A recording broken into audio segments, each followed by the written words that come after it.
Quand vous vivez sous l'emprise des hormones du stress, que vous vivez dans un état de survie, que l'accroissement de ces substances chimiques provoque une certaine excitation en vous et vous fait ressentir plus votre corps, plus comme un corps, que vous accordez plus d'attention à votre environnement extérieur, c'est là que se trouve le danger et que vous êtes préoccupé par le temps.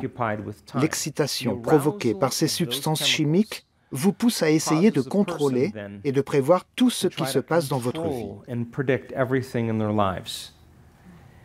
Parce que vous faites l'expérience d'une perte de contrôle. Vous faites l'expérience de l'incapacité à prévoir le moment suivant.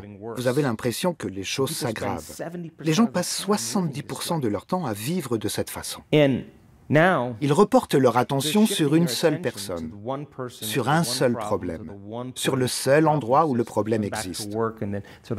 Cela les ramène ensuite au travail, à leurs patrons, à leurs collègues, et ensuite à leurs enfants et à leurs rendez-vous. Chacun de ces éléments est déjà neurologiquement présent dans leur cerveau. Il existe des réseaux neurologiques pour chaque personne, chaque objet, chaque chose, chaque endroit de leur vie. Ainsi, lorsqu'ils déplacent leur attention d'un réseau neurologique à l'autre, leur cerveau se met à fonctionner de manière très incohérente. Ils passent dans un état d'alerte appelé le modèle d'onde cérébrale bêta élevé. Les gens restent bloqués dans cet état. Ils suranalysent tout dans leur vie. Ils poussent leur cerveau de plus en plus loin dans des états plus élevés d'onde bêta. Ils sont donc toujours préoccupés par ce qui va se passer dans l'instant qui suit.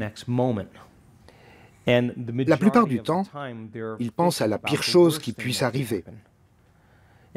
Or, quand ils vivent dans cet état, ils combinent la pensée de la pire chose avec le sentiment de peur, d'anxiété. Et voilà que le processus de conditionnement recommence. Le corps est alors conditionné pour vivre avec cette montée d'adrénaline. L'esprit stimule les circuits et les substances chimiques pour produire plus de ces émotions. Vivre dans cet état de survie signifie vivre dans le stress. Ce n'est pas un temps pour manger, ce n'est pas un temps pour digérer, ce n'est pas un temps pour les projets à long terme. Ce n'est pas un temps pour apprendre. Ce n'est pas un temps où l'on ouvre son cœur. C'est un temps où soit on se bat, soit on fuit. Les gens vivent la majorité de leur vie de cette façon. Leur cerveau se met à fonctionner de manière très désordonnée. Plus l'émotion ressentie par ces personnes est forte, quel que soit le facteur de stress qui la provoque dans son environnement, plus ils se concentrent sur la cause. Ils s'habituent à ce type de focalisation, appelée focalisation étroite. Ils se focalisent sur les objets, sur le monde matériel, parce que les hormones du stress exacerbent les sens et nous poussent à devenir matérialistes. Si nous ne le voyons pas, nous ne le sentons pas, nous ne l'entendons pas, nous ne le goûtons pas, nous ne le ressentons pas, cela n'existe pas. Nous sommes donc devenus matérialistes. Nous ne pouvons pas rêver dans ces moments. Il est plus important de se concentrer sur la matière, sur le monde matériel. Les gens font une fixation et se concentrent trop.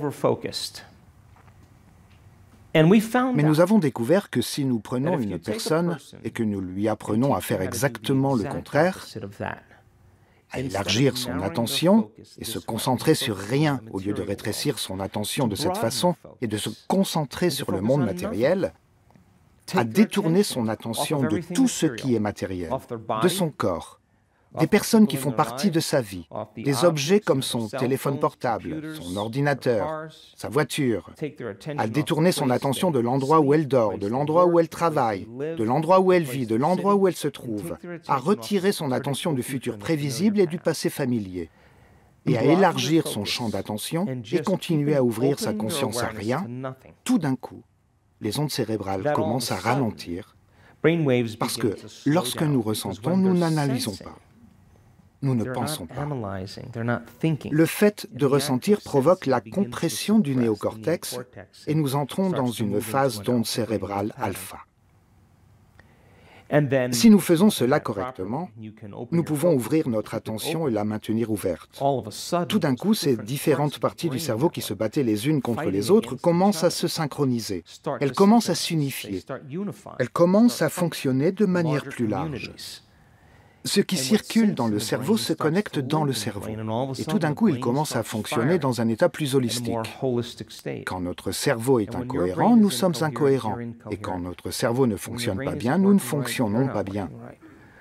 Mais tout d'un coup, nous nous connectons à un champ invisible d'énergie et d'information appelé le champ quantique. Sa signature énergétique est un degré d'ordre de plus en plus élevé, un degré d'intégralité ou d'unité plus élevé, moins de séparation. Si nous pouvons enseigner à une personne comment se connecter à ce champ, elle ne peut pas en faire l'expérience avec ses sens. Elle comprend qu'elle fait l'expérience de la réalité extérieure avec ses sens, mais qu'elle ne peut faire l'expérience de ce champ qu'en tant que conscience. Lorsque la personne réussit à aller au-delà de son identité, où elle n'a pas de nom, ni de style de vie ou d'ethnie, ni de régime alimentaire ou de profession, elle peut s'attarder dans cet espace en tant que conscience. Plus longtemps une personne fait cela, plus elle maintient son attention sur ce champ et moins sur la matière. Et plus sa biologie devient entière, plus ordonnée. Tout d'un coup, elle est connectée à quelque chose de plus grand. Et son cerveau commence à se synchroniser. Quand ces deux hémisphères se réunissent, nous constatons un énorme changement dans le cœur de la personne. L'union des polarités, l'union des dualités, l'union des opposés. Cela s'appelle la plénitude, cela s'appelle l'amour, cela s'appelle l'harmonie. Tout d'un coup, l'énergie se dirige vers le cœur. Toute cette énergie qui allait du cerveau et du cœur dans les centres inférieurs du corps, lorsque la personne vivait dans le stress, tout d'un coup, commence à remonter dans le cœur. Une fois qu'elle est arrivée au cœur, les recherches montrent qu'elle retourne directement au cerveau, encore et encore. Le cœur amplifie le cerveau.